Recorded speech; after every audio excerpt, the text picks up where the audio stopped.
En este video les estaré mostrando cómo programar en el lenguaje C++.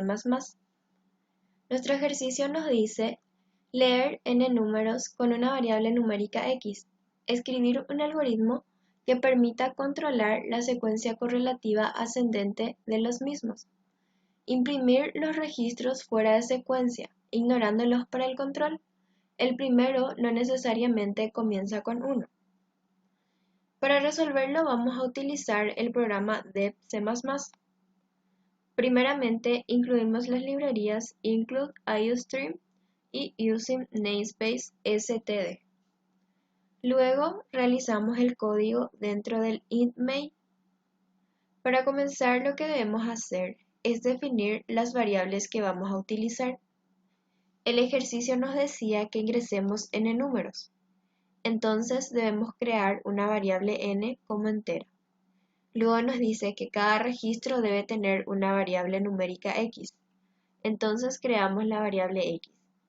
Luego vamos a dimensionar o definir las variables que también vamos a utilizar, que son la variable c, que va a ser un contador igual a 0, y la variable auxiliar, que también va a ser igual a 0. La variable auxiliar nos va a servir posteriormente para poder validar si los números van de forma ascendente o no. Una vez que tengamos todas las variables, lo que debemos hacer es lo que nos pide al comienzo del ejercicio, que nos dice que si ingresan n números, imprimimos con code un mensaje. Code es la función de output, que significa salida. Entonces, lo que va a hacer es imprimir en la terminal un mensaje que diga ingrese la cantidad de números. Una vez que se imprima ese mensaje, debajo ponemos sin de input, que significa entrada. Entonces la variable x lo que hace es la entrada de datos. El usuario va a ingresar un número en la variable n. Lo que debemos hacer es recorrer cantidad de registros. Entonces hacemos un mientras en el cual vamos a hacer ese recorrido.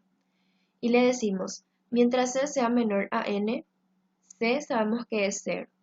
Entonces ahora c es igual a c++, lo cual significa que c va a ir sumando un punto por cada vuelta del mientras. Le pedimos al usuario con la función sin que nos ingrese un número en la variable x. Una vez que el usuario ingrese ese número, lo que nosotros debemos hacer es guardar ese dato como primer número ingresado por el usuario. Entonces, hacemos un if en el cual preguntamos si c es igual a 1. Porque si c es igual a 1 significa que es la primera vez que estamos entrando en el bucle mientras. Entonces, si c es igual a 1, entonces el auxiliar va a tomar el valor de x. Para que el auxiliar vaya guardando el primer dato que ingresó el usuario, porque nuestra x posterior a ello se va a modificar, entonces perdemos ese dato, por eso lo guardamos. Entonces hacemos ahora un else. Si c es igual a 1, entonces significa que es la primera vez que entró. Entonces ese número vamos a guardar en el auxiliar, pero si no significa que es la segunda, o tercera o cuarta o las demás veces que esté dando vueltas a nuestro mientras. Solamente cuando es la primera vez nuestro aus va a guardar la x sin hacer nada más. Pero cuando sea la segunda vuelta o las siguientes vueltas, entonces ahí ya vamos a comparar. Si es que el número que el usuario ingresó en la x en la segunda vuelta es menor al número ya ingresado anteriormente, que fue guardado en la variable aus, entonces si ese número fuese menor significa que la secuencia ya no es ascendente, porque el número es menor a lo que se ingresó anteriormente. O sea que está yendo de forma descendiente. Pero en el caso contrario, en el caso de que fuese en forma ascendente y el número x no fuese menor al auxiliar, entonces ponemos un signo para que el auxiliar ahora tome el valor de x ingresado. Y así en la siguiente vuelta podremos comparar si el número que ingresó es menor al número que está en el auxiliar, o sea, el que ya estaba ingresado anteriormente o si es mayor. Ahora vamos a ejecutar nuestro código. Como pueden ver, nos ha salido el mensaje para poder ingresar la cantidad de registros.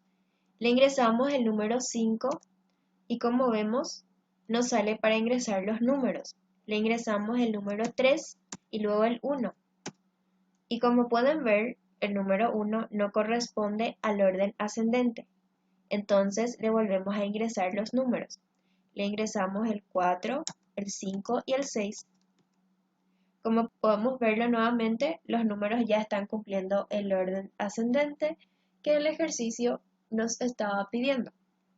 Eso es todo. Muchas gracias por su atención.